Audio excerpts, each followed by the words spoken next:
Bab 4. Wirausaha pengolahan makanan khas daerah yang dimodifikasi. Perencanaan usaha pengolahan makanan khas daerah yang dimodifikasi. Tahap awal berwirausaha diperlukan suatu perencanaan wirausaha atau business plan. Perencanaan wirausaha berisi tahapan yang harus dilakukan dalam menjalankan suatu usaha.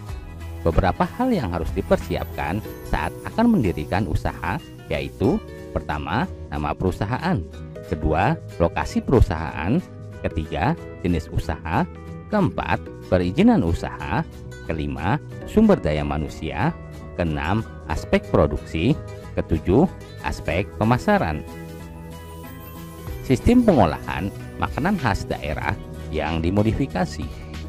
Makanan khas daerah yang dimodifikasi adalah makanan atau minuman yang diproduksi di suatu daerah, yang merupakan identitas daerah tersebut dan menjadi pembeda dengan daerah lainnya.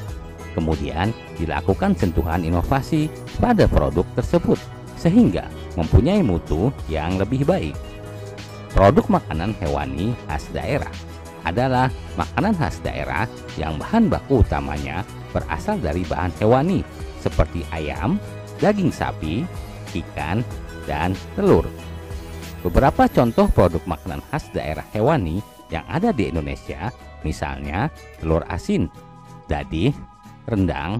Ketiga produk ini sudah cukup dikenal di Indonesia dan masih bisa terus dikembangkan, baik mutu produknya maupun kemasannya.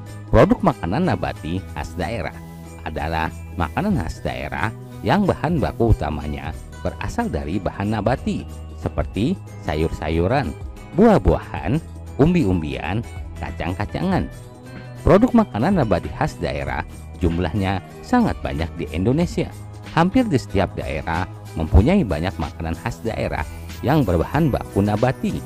Beberapa contoh produk makanan khas daerah hewani yang ada di Indonesia, misalnya asinan, fruit leather, dan mochi.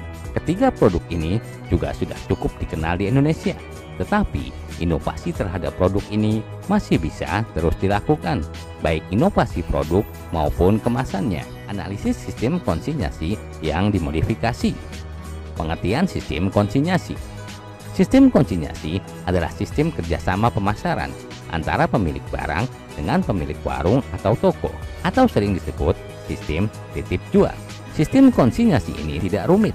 Produsen hanya perlu mencari warung atau toko yang bersedia menerima produknya dengan membuat kesepakatan kerjasama dengan maksud menitipkan barang dagangan di warung atau toko tersebut. Jika sudah sepakat, maka kita hanya perlu memasok barang dagangan, menunggu beberapa hari, dan kembali untuk mengambil bayaran dan mengganti barang dagangan yang sudah lama. Periode penitipan disepakati kedua belah pihak, biasanya rata-rata seminggu. Pengaturan target pasar juga harus dibuat, bisa dengan membagi per daerah dan per hari. Misalnya, kalau melakukan penitipan barang dagangan setiap 1 minggu sekali, dilakukan pemilihan 7 wilayah untuk 7 hari dalam seminggu. Begitupun dalam penentuan jumlah warung atau toko di wilayah, ditetapkan berdasarkan kapasitas produksi dan target penjualan setiap warung atau toko. Misalnya, dalam 1 hari kita ingin mengunjungi 10 toko, maka paling tidak kita memiliki 7 toko langganan agar usaha kita berjalan terus setiap hari. Hubungan kerjasama yang baik dan kepercayaan yang terbentuk dengan sistem ini lebih menguatkan sistem pemasaran produk makanan khas daerah karena resiko yang ditimbulkan sangat kecil. Satu sama lain saling mengenal dan terjalin hubungan simbiosis mutualisme yang cukup baik.